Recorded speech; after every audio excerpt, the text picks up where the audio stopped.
Time now for your forewarned weather with Thomas Keyboy. Good evening, Utah. Happy Thursday or happy Friday Eve. We're going to begin with your weather headlines for today because we are seeing spring-like temperatures, and we'll see spring-like temperatures again tomorrow.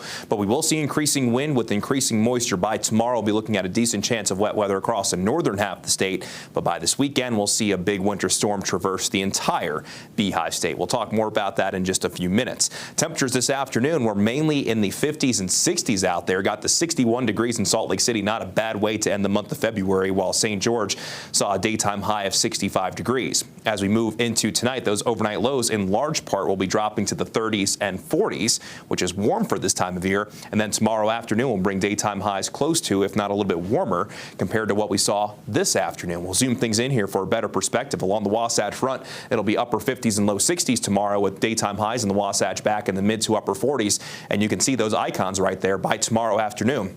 We'll be looking at a chance of valley rain and mountain snow in northern Utah, with that best chance coming along and north of the I-80 corridor. In central Utah, we'll be looking at a mix of sun and clouds, and it will be windy, but that won't only be in central Utah. That'll be across the state. So when you see those hazy icons, that's more for blowing dust rather than any haze that we're going to see. As St. George will see a daytime high come in at 67, while we'll see a daytime high climb to 50 in Monticello and 64 degrees over in Hanksville. So on the forewarned radar moving into this evening, you can see a front approaching from the west, and we saw a few showers in northwestern Utah just a little while ago, but there's an even stronger storm system in the Pacific Northwest, and that's the system that arrives this weekend. Before both of those systems moves in, we're going to be talking about some pretty strong winds.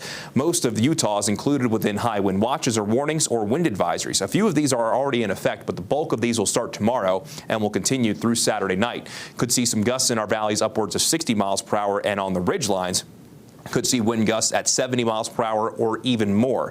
And even for those of you outside of those wind alerts, we're going to be talking about windy conditions across the state. Let's time things out for you. We'll start the Futurecast at 7 o'clock tomorrow morning, where we'll have that slight chance for a few showers close to the Utah-Idaho line, but then that chance of wet weather picks up across the northern half of the state, mainly along and north of I-80. 5 o'clock, mainly going to be in the form of valley rain and mountain snow. Then as that first system pulls away, our next stronger cold front arrives going into our Saturday. Ahead of this front with those winds out of the south, valley rain, mountain snow. As quickly as that front passes you by, you'll quickly see that valley rain transition over into valley snow. This is showing at 5 o'clock on Saturday, even along the Wasatch Front, having that chance of seeing straight snow as showers start to work their way down into the southern portion of the state. Through Sunday, we'll likely see some very healthy accumulations, especially in our mountains, where we could see a foot plus for several mountains, and maybe some mountains picking up over 2 feet.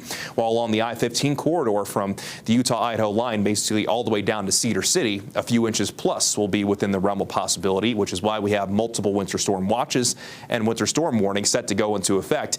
The winter storm warning for the northern Wasatch Mountains begins tomorrow, because tomorrow again brings that best chance north of I-80. Then by our Saturday, we'll see winter storm watches for all of our mountains for the most part, and even including along the Wasatch Front, as 4 inches plus looks possible in our valleys, 6 inches plus for our mountain valleys, and most mountains will likely see 10 inches plus. And as mentioned, some mountains could actually pick up over 2 feet. In St. George, we'll see some dusty conditions tomorrow, otherwise mostly sunny skies and mild, then a chance of rain showers through the weekend before we calm down a little bit early next week as daytime highs plateau in the 50s.